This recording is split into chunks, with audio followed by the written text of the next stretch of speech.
And now at 5, the flooding continues, although we are seeing a break from the heaviest rain. We could pick up more as we get through the next couple of days. Have the latest on what to expect as we see more rain in the forecast. Yeah, Rob, the rain has stopped here in Muncie and the floodwaters starting to recede, but several people here on Vine Street needed to be evacuated from their homes today. Rain just stopped here in Cambridge City too, but we are still very much underwater here. I'll show you one business that is going to have a lot of cleanup. Their greenhouse underwater right now. Water is receding over at 10th and Sherman in Indianapolis, but I'll show you one car and a man that had to be rescued. We are under a weather impact alert for the entire viewing area right now. Heavy rain leading to an unprecedented number of flooding alerts today. And one area of particular concern is where we're seeing these images from this afternoon up in Muncie.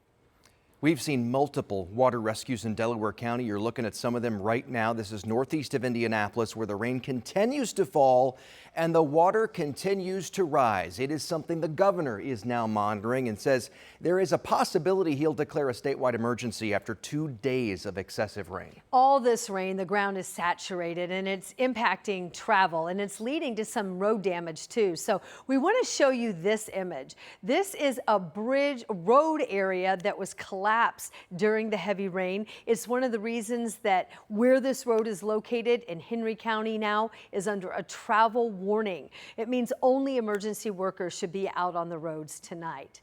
Now at 5 o'clock, we are bringing you comprehensive team coverage of the flooding. We have crews in Muncie and in Wayne County as well. We're going to start though with meteorologist Rob Ellis. Rob is in for Angela with a look at the conditions right now. Busy day, Rob. Very busy day. Thankfully, we are getting a little break at the moment from the heaviest rain. That's not to say it's going to last terribly long, but we are expecting that. Most of this batch of rain pushing to the south and east. There's still some showers and even a few rumbles of thunder that are popping up. We still do have some ongoing flash flood warnings. Now, there are still 2 flash flood emergencies. Those are the ones outlined in black that we're still tracking. We have to watch those, but this is the area that saw so much rain within the last several days, the last couple of days, especially this morning. I'm just going to plot a few on the map here. You're going to see as much as 12 to 17 inches of rain has been estimated by radar. Of course, that's one of the reasons why we've seen so much flooding in those locations. Now we get a little break. We are expecting that break to last through the next several hours. We may see more redevelopment overnight to our south and west, and unfortunately, we're going to pick this back up tomorrow, possibly with more storms and yes, heavy rain. And then there's a concern for Friday. I'll show you that part of the forecast coming up. All right, Rob, thanks so much. And as he just mentioned, we are seeing flooding everywhere across central Indiana. We've got issues to the eastern counties that are along the Ohio border. And Muncie has been one of the hardest hit. We've seen dozens of evacuations and water rescues there today. Rich Nye is live there tonight with what he's learned and what he's seeing right now. Hey, Rich, what can you tell us? Well, for now, the rain has stopped, and that is a great relief for the folks here in Muncie, especially on Vine Street, one of the areas that has flooded heavily from 8-9 hours of continuous hard rain here in Delaware County today. Now, as you look down Vine Street, you can see cars almost still totally submerged down this street. But let me take you back and show you what it looked like earlier today, as the Muncie Fire Department spent most of the day rescuing and evacuating people from these homes, where water was obviously not only a foot or more deep in the street, but had begun to enter their homes, sometimes 6 inches, sometimes deeper. And so there were lots of folks who needed to be rescued, evacuated, brought out from their homes by boat, with their pets often. And those folks, everyone's safe and sound tonight, but they will be out of their homes for some time and are in a shelter temporarily tonight. I talked to some of those folks after they were evacuated. We got 2 foot of water in our house. Everything's ruined. When did it start to come up? Well, about 6 this morning. When did you know you were in trouble? 6:30. It happened quick. Yeah, real quick. It happens like that all the time. So you can see the debris here as we come back live to Muncie. This is where the water had come all the way up, and so you see it started to recede just a little bit already here on Vi Street. But as you look down, there are a lot of homes that are still with water in them, and the streets, this is about a 5-by-5 block area that was affected by this flooding today. We also had flooding and saw some evacuations over on Hoyt Avenue on the southwest end of town. Muncie will be doing a lot of cleanup and hoping there's not more rain still coming. Absolutely. All right, Rich, thanks so much. Continuing our coverage now as we move a little south of there into the east, where some of the areas of worst flooding are now happening. That's right. Jenna Webster has been in Cambridge City all day long. That's in Wayne County. She joins us now with a look at the flooding and the impact there. Jenna?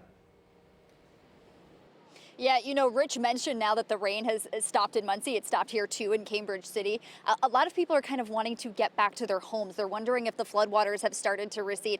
I was actually just talking to a guy over at the Cambridge City Fire Department. He's been hanging out all day today since he was evacuated, and he's wanting to get back in because in all the stress of the evacuation, he forgot some of his medication. But Fire Department is still saying hang out. But I want to give you a look kind of where we're at right now. This is the Cambridge City Police Department. You can see where the water actually came up right to their door. A little bit farther back is a Boy Scouts troop. The water there is almost at the window. So you can understand why so many of these roads are flooding. And here in Wayne County, we are under a level 3 travel advisory, which means emergency travel only. But this is also impacting a lot of businesses. So I want to take you a little bit farther away from where we are currently to a business on Main Street. This is Becker's Greenhouse. It is right by the creek. The owner says the creek just went out of its banks, flooded the greenhouse. He says the basement underneath the greenhouse actually has 10 feet of water in there. So that's all the way up to the light sockets and the ceiling is how he described it.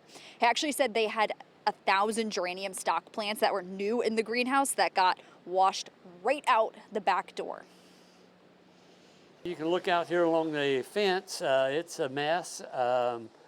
The inside of the greenhouse, the basement, definitely the water heater shot, and everything that was in the basement is ruined. Nothing I could do about it, just grin and let it go.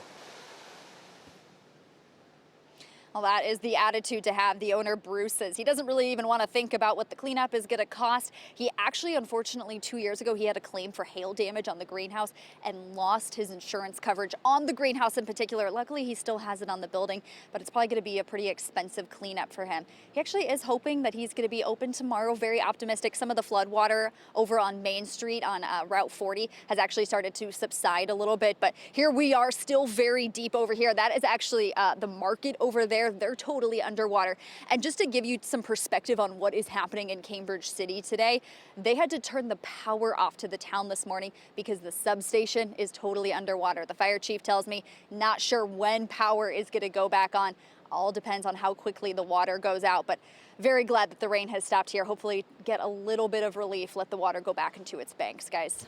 All right, Jenna Webster live for us. Thank you so much. She makes a really good point that this water is not only dangerous right now, but it's so destructive and costly, and people are just powerless to do anything about it. Right, and the ground is saturated, and we've got more rain in the forecast, so it's going to take less rain now to cause more damage. One of the schools in Wayne County, by the way, actually opened up as an emergency shelter today for people who evacuated and just need a place to stay. Western Wayne Elementary is the school. It's located in Cambridge City, and the Red Cross is also there. They're there and available to support anyone who comes and is in need. Just a few minutes ago at the top of the hour, we showed you how the flooding in Henry County caused a road to collapse. And now we want to take you, give you another view of the flooding that's in the Newcastle area. And these images are coming in from a viewer sending us this video of water rising around his home. Look at that. Looks like a lake or a river. You can see the water rising up to the top of his porch, completely surrounding his house.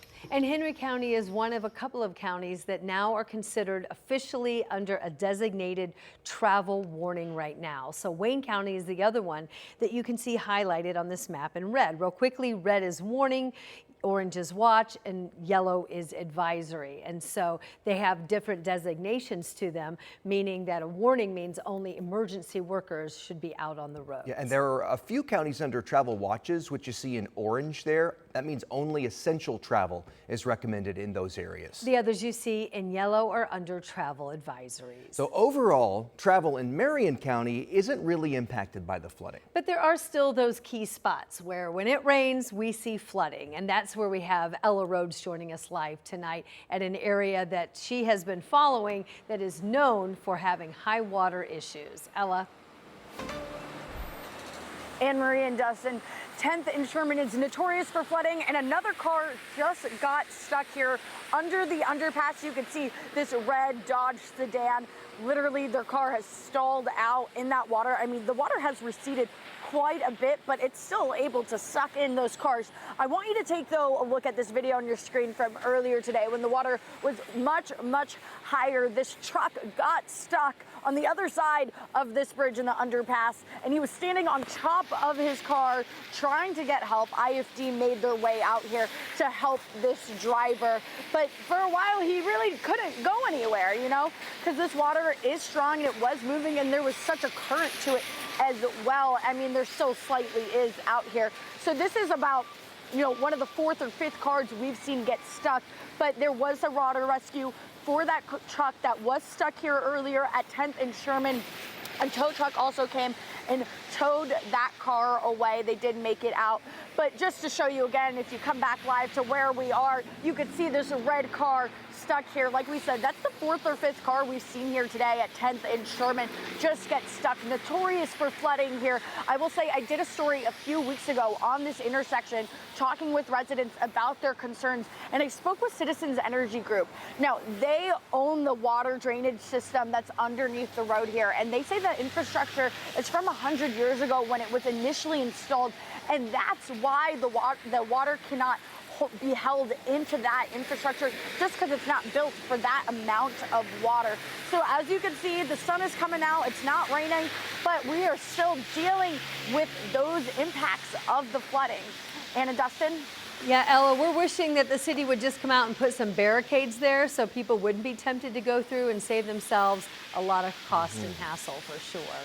All right, Ella Rhodes reporting live. Thank you. I wonder why they hadn't done that yet. I don't know. Also want to let you know the Indiana State Fair is going to be closed for the rest of the day. It's because of the storms and the flash flooding that we've seen here in Indianapolis. The plan is to reopen the fair tomorrow morning. We're also learning of some school closures already for tomorrow as a result of the flooding. Right now, Delaware County, Delaware Community Schools and Yorktown Community Schools both going to be closed tomorrow, not surprisingly after we've seen what we've seen all day long today. You can check school closures and see all of our coverage from today's storms. We've got it on our website, WTHR.com. There you'll also find extended interviews from today and our live local radar on our WTHR streaming app. What a day, Rob. What a day, and thankfully things quieting down for now. I'm saying for now because we are expecting more rain and storms on the way. I'll have the timing of when they'll arrive and what you can expect from those.